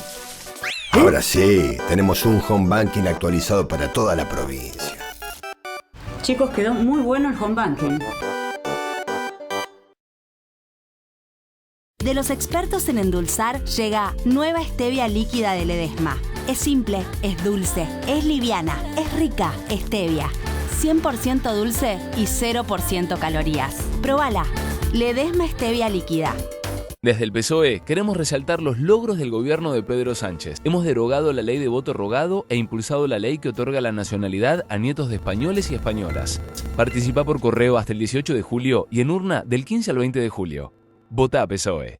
El 11 de noviembre nació una Quilmes intensa.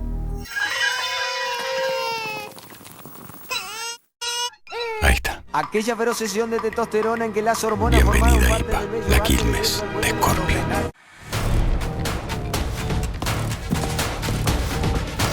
Llamamos tu atención.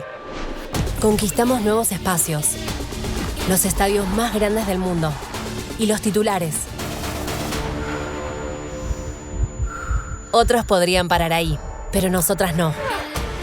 Junto a Rexona y FIFA, vamos a inspirar a más chicas a jugar al fútbol. Recién estamos calentando. Que nada te detenga. Rexona no te abandona.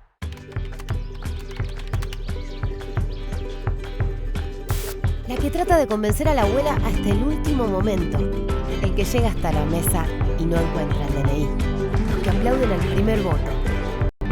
Todos ellos, todas ellas, comparten hace 40 años un mismo ritual. Este 13 de agosto vamos a seguir compartiéndolo. Seamos cada vez más los que votamos por la democracia. Elecciones 2023, 40 años de democracia. Argentina Presidencia. La patria sos vos. Vamos a defenderla. Unión por la Patria. Guado de Pedro, Juliana Di Tulio, precandidatos a senadores nacionales por la provincia de Buenos Aires. Lista 134A, Celeste y Blanca. Ma, Todavía no son las 19. 3, 2, 1. Ahora sí. Sacar la basura de 19 a 21 horas es un pequeño hábito que podemos sumar para empezar a generar grandes cambios. Juntos podemos construir un futuro mejor. Brazos abiertos. Buenos Aires Ciudad. Logramos que 1000 barrios populares cuenten con conexión a Internet de fibra óptica de máxima calidad por primera vez. Y detrás de ese dato, más argentinas y argentinos están mejor conectados.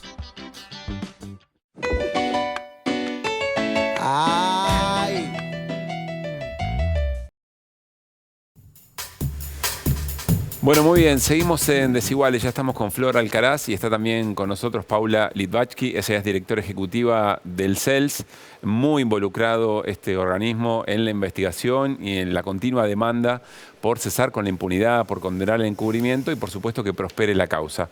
Flor, Paula, ¿cómo están? ¿Qué tal? ¿Cómo están? Bueno, Flor, presentamos el informe. Sí, es un informe que surge a partir de las conversaciones con nuestra compañera Luciana Bertoia, por supuesto. Contamos un poco de la cocina, ¿no? De cómo surgen los informes aquí en Desiguales. Hoy salió una nota en Página 12 que habla justamente de los archivos de la causa AMIA. ¿Qué pasa con los archivos? Meterse en la causa AMIA es meterse realmente en los sótanos de la democracia. Los archivos estaban divididos en 3 edificios que pertenecían a la AFI y ahora están parte, porque falta todavía, terminó una primera etapa de centralización de esos archivos en el Palacio Barolo, en el mítico Palacio Barolo.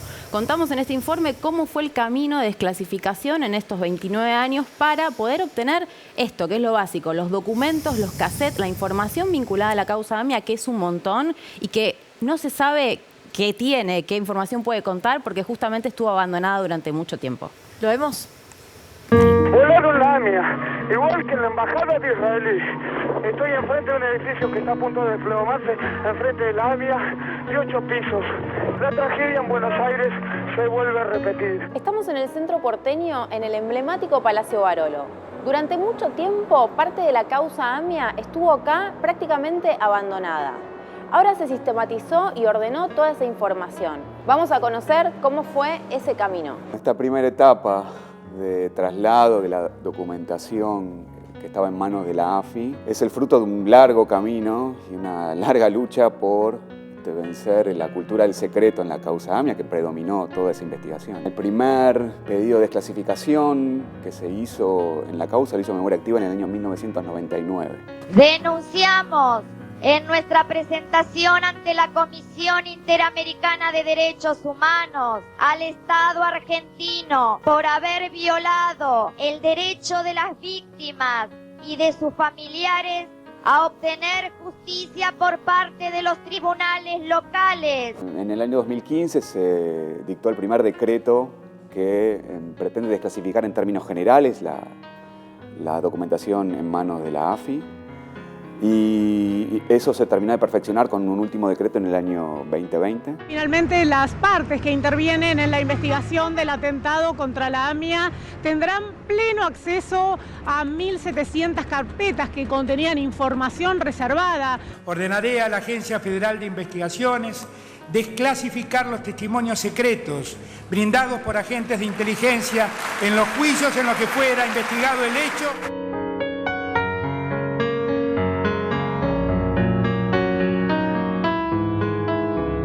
La documentación estaba distribuida en 3 depósitos. Son cajas que contienen documentación en formato papel, audio en cassette y VHS. Es documentación que no está, digamos, clasificada previamente por la AFI. Poner orden en todo eso y sobre todo incorporarlo a la causa nos parece que es un paso fundamental. Vengo en nombre de la República Argentina a ratificar el reconocimiento de su responsabilidad internacional contenido en el decreto 812 del 2005 por la violación a los derechos humanos de las víctimas del atentado contra la AMIA y sus familiares. Eso creo que también tiene valor para traer luz o explicar por qué fracasó la causa AMIA y entender el sentido del encubrimiento y quiénes participaron de ese encubrimiento. ¿Cómo continúa este camino de la desclasificación de cara a la sociedad?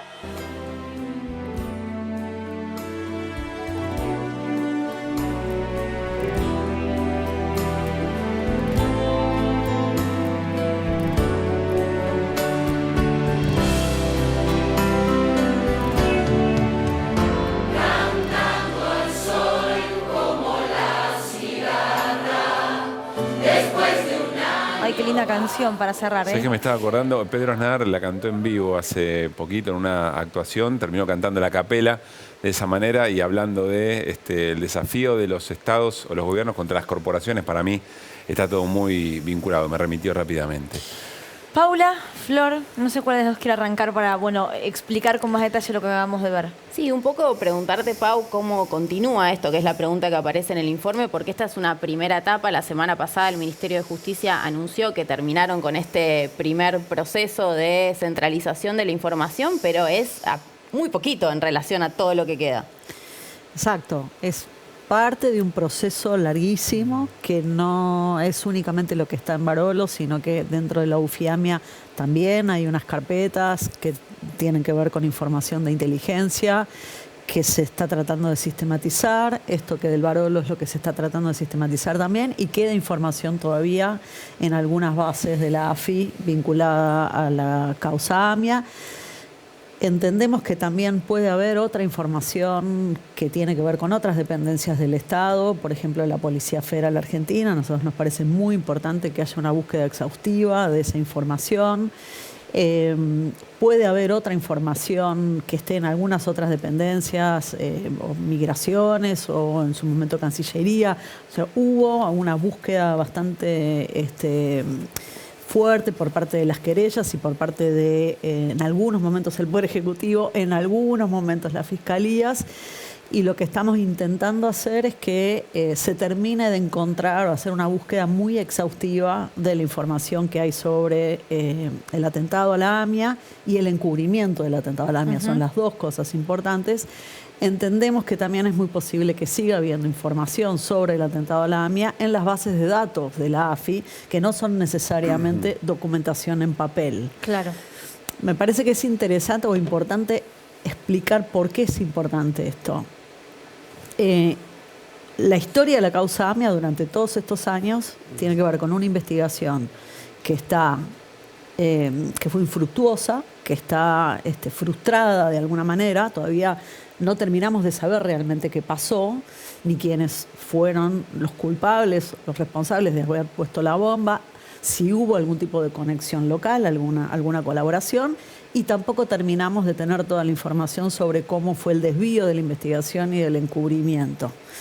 La información de inteligencia es muy copiosa y muy importante para la causa AMIA, porque desde el primer momento de la explosión, el ex juez Galeano puso a lo que era la CIDE, la ex CIDE, a investigar directamente el atentado, junto con algunas dependencias también de la Policía Federal. Estaba, por ejemplo, el comisario Palacios en ese momento en un lugar muy importante de la investigación. El Fino Palacios, exactamente. Y desde la Secretaría de Inteligencia, en su momento con Anzo Rey, se puso a disposición, digamos, del juzgado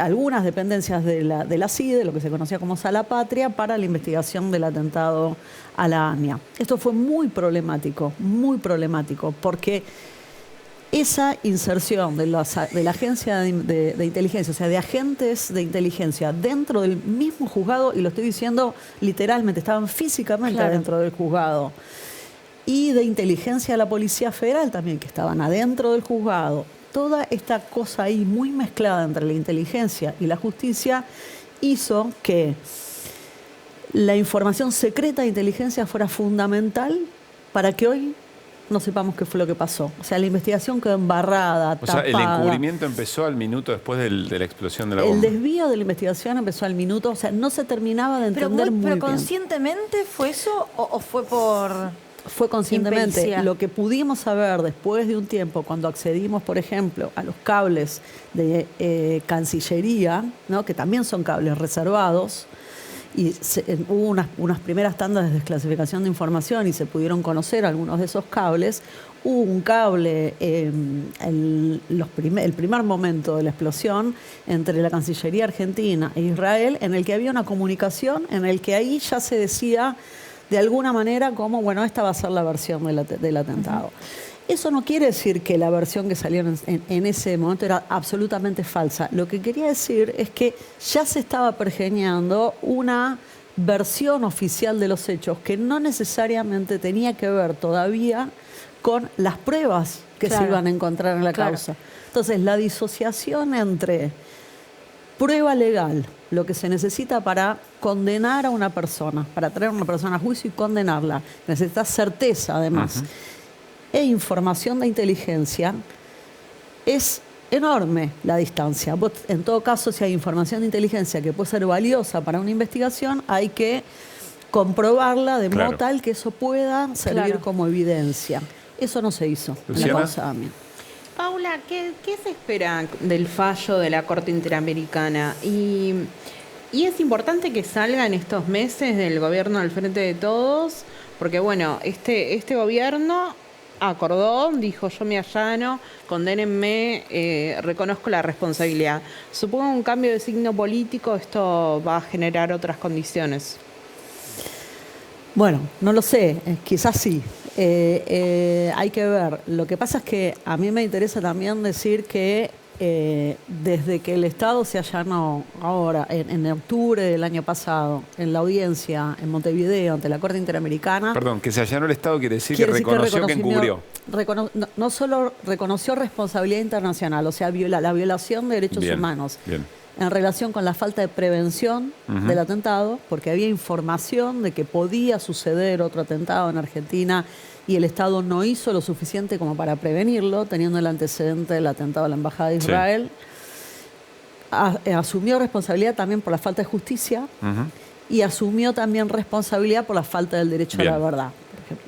Entonces, lo que quería decir, digamos, en relación con la pregunta de Luciana es que tampoco se estuvo haciendo demasiado durante todos estos meses con lo que tiene que ver con el reclamo fundamental de familiares, víctimas, amigos y todos los que venimos, y la sociedad, digamos, que está interesada con que se sepa realmente qué fue lo que pasó, es que la investigación realmente empiece a ser una investigación diligente, con personal idóneo, exhaustiva, un montón de condiciones necesarias para poder determinar qué fue lo que pasó y sacar de lado información que en realidad es información que está obstruyendo la verdad, y también que se avance en la investigación del encubrimiento, que hubo una parte que llegó a juicio y otra parte que todavía no. Entonces, es posible que si cambia el gobierno en el 10 de diciembre, la cosa empeore. Lo que pasa es que lo que quedó claro hoy en el acto de la mañana es que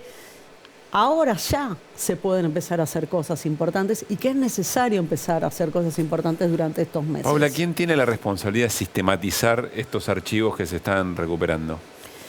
Bueno, es doble responsabilidad. Fundamentalmente la responsabilidad es la Fiscalía hoy, de la UFIAMIA, porque, como decía Luciana antes y Rodrigo también, es muy importante que la sistematización y la identificación de información nueva y de prueba en toda esa documentación alimente la investigación penal del atentado, o sea, alimente la investigación del atentado o del encubrimiento. Entonces, hay una obligación legal, digamos, de la AFI, de los fiscales, de estudiar toda esta información, sistematizarla y ver qué sirve y qué no sirve para el atentado. Y hay también un deber del propio Poder Ejecutivo de poner a disposición y poner los recursos para que toda esta información se pueda estar al alcance de la Fiscalía, de las querellas y de la sociedad en su conjunto también. Porque acá hay otro valor, que es el valor de la verdad colectiva o el derecho a la verdad, que es a poder reconstruir qué fue lo que pasó y, en todo caso, hacer una investigación histórica respecto del atentado. Uno de los reclamos que nosotros hicimos al Estado argentino en la Corte Interamericana es que Argentina haga un archivo histórico, por ejemplo, del atentado y del encubrimiento. Sumo un dato de información a este proceso. Ahora no están trabajando, primero porque empieza la feria y después porque hay un pedido de la UFIAMIA que en las oficinas donde tienen que trabajar se identificó asbesto. Todo lo que tiene que ver con poder avanzar la justicia, una se va encontrando, que también es válido, los trabajadores y las trabajadoras no quieren trabajar en un lugar que haya asbesto, pero todo es como una burocracia más y una vuelta más que hace que la cosa sea todavía más lenta. Gracias, Paula. Gracias Flor. Ustedes. Hacemos una tanda, me parece, ¿no? Dale, ya estamos. Sí, ya venimos.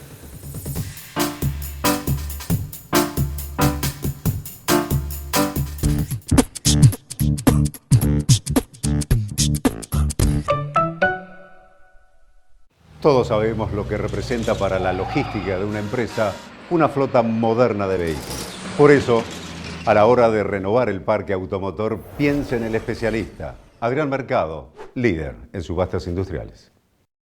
¿Cuadro? Voy a hacer tipo, no sé si cuadro o tipo maniquí o algo que quede como si fuera. Tengo calza, pantalón, medias, botines, todo. Los botines los tengo con la tierra de Lusail. En Carrefour tenés 7 días de ofertas. Hasta el lunes, con mi Carrefour, 50% de descuento en la segunda unidad en marcas de yerba, quesos crema y cervezas. 3x2 en vinos y espumantes. Además, pechito de cerdo congelado a 999 pesos por kilo. Comprá también en carrefour.com.ar. Desde el PSOE queremos resaltar los logros del gobierno de Pedro Sánchez. Hemos derogado la ley de voto rogado e impulsado la ley que otorga la nacionalidad a nietos de españoles y españolas. Participa por correo hasta el 18 de julio y en urna del 15 al 20 de julio. Vota PSOE. Ella cobró el sueldo en Santander. Ese mismo día en la app lo pudo ver. Como no se mimaba hace rato, tarjeteó un par de zapatos. Con un superpréstamo arregló toda su casa. Desde el frente a la terraza.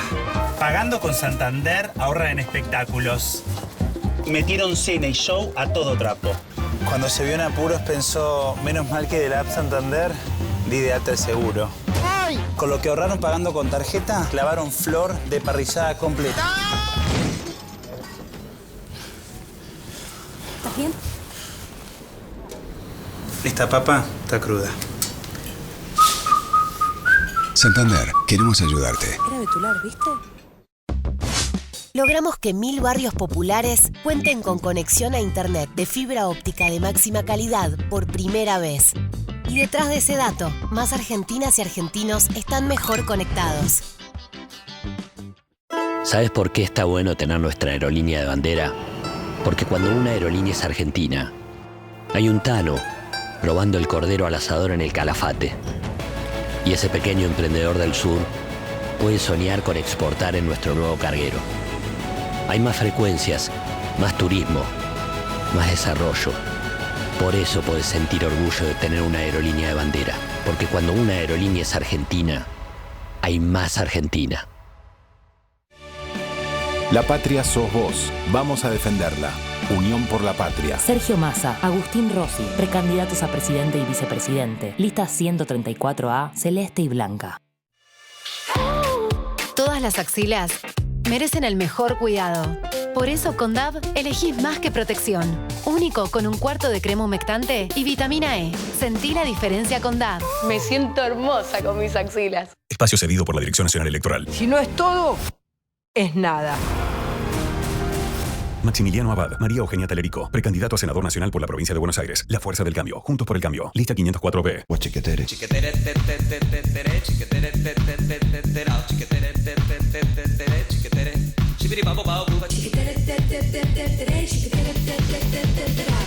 Proba los nuevos rellenos untables Kofler Block y Águila Nut. Como en Jujuy, para darle fuerza a tus luchas, levanta a la izquierda. En Buenos Aires, Cristian Castillo, diputado nacional. Frente de Izquierda, lista 502. Ma, todavía no son las 19. 3, 2, 1. Ahora sí. Sacar la basura de 19 a 21 horas es un pequeño hábito que podemos sumar para empezar a generar grandes cambios. Juntos podemos construir un futuro mejor. Brazos abiertos. Buenos Aires Ciudad.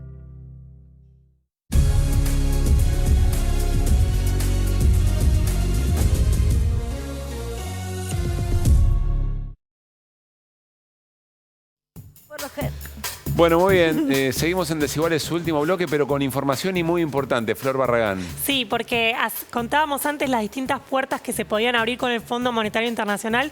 Quien habló fue el ministro de Economía, Sergio Massa, dio una entrevista al canal Colega C5N y dijo que en las próximas 72 horas, es decir, el viernes de esta semana, se va a conocer el nuevo acuerdo. ¿Cómo va a ser ese, lo que se llama Staff Level Agreement?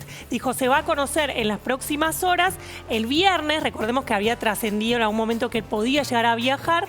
Y también lo que dijo es que los pagos que Argentina tiene que hacer, que esa era otra de las puertas que mencionábamos, Sí. ¿qué va a pasar con esos pagos? Dijo, no se pueden patear hacia adelante. Es decir, si lo tenés que pagar, entonces es porque previamente tuviste que acordar. Bueno, anuncio muy importante entonces Sí. del ministro de Economía, Sergio Massa, que el viernes se firmaría un acuerdo ya con el Fondo Monetario. Sí, el signo de pregunta es en qué va a consistir. Claro. El Vasco nos dijo, devaluación imposible en este contexto, pero bueno, está ahí el signo de pregunta.